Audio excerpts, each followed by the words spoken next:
I'm so sorry, family. I gotta break this up in three different portions. You know, your brother, I'm trying up over here.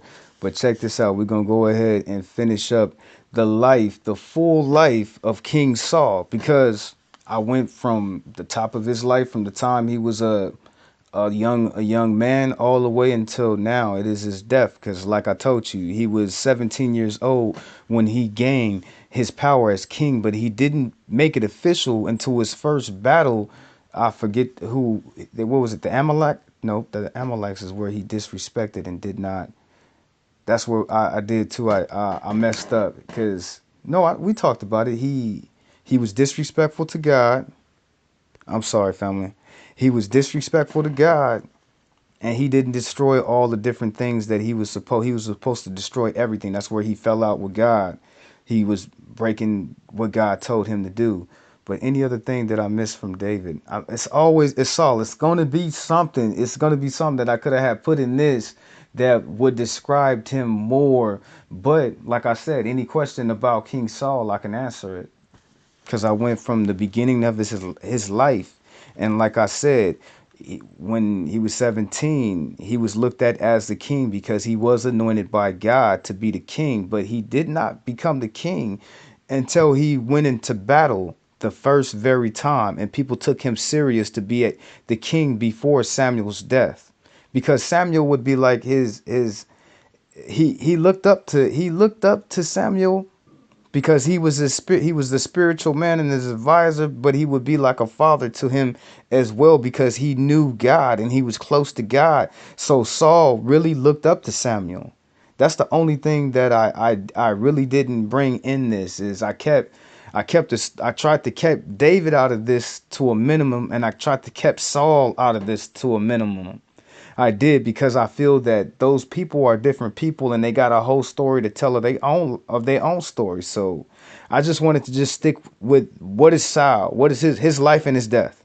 No one else. Even though these three people are intertwined with each other, they stories, because they're in there. Okay, now anyway, let's finish this up, family. Let's finish this up. Now, okay, King Agar would not let David and his troops fight against the armies, because they didn't know what David was gonna do. Is he gonna defect? Is he gonna turn fight with Israel and then kill them? So his generals was like, nah, nah. So they sent them back, and yeah, they sent David back. And it's more stories in here, but I'm just back to a minimum. The life and death of Saul and what he did to offend God, be disrespectful, be cursed. You seen all the things I told you about him, all the different spirits that he possessed that God would inflict poor Saul with. It would drive him crazy to where he'd try to kill somebody. You know what I'm saying? And people think it's not crazy people like that out in the world to this day, that God don't send them spirits and God don't be doing things to them, but it's all about the respect. If you want to miss all these things that God would inflict you with, it's you being obedient. If you don't, he's going to do stuff to you. It's no telling what type of spirit he would send on a person. It's so many different types of them. You know what I'm saying? It's so many, and I could sit here for hours and just go into all the different spirits that he would send on somebody. But I'm just telling you about these that's here now, family. And he does this to people. That's why you see people and they go crazy. They're not going crazy because they're on drugs. They going on crazy because they being disrespectful to the Most High Yah, and this is the spirit that He is sending on them. Okay, let's wrap this up, family. Peace and blessings be upon you all. So, Saul was wounded by archers, but killed his own self because he feared that the pagan Philistines would finish the job. David's best friend and Saul's other two brothers and the sword bearer killed himself by falling on his own sword. So there you got Saul at the end of his life, at this last battle, which Samuel told Saul. The prophet Samuel, he told him, he said, you're going to die in this last battle, but it's after you make so many different decisions in your life, God, he turns his back on you, family. He does, because he turned his back on Saul and he left him to die in battle. Did he go to war with Saul? He wasn't victorious. He was not. God let him die so he can go down the Sheol, hell, Hades. So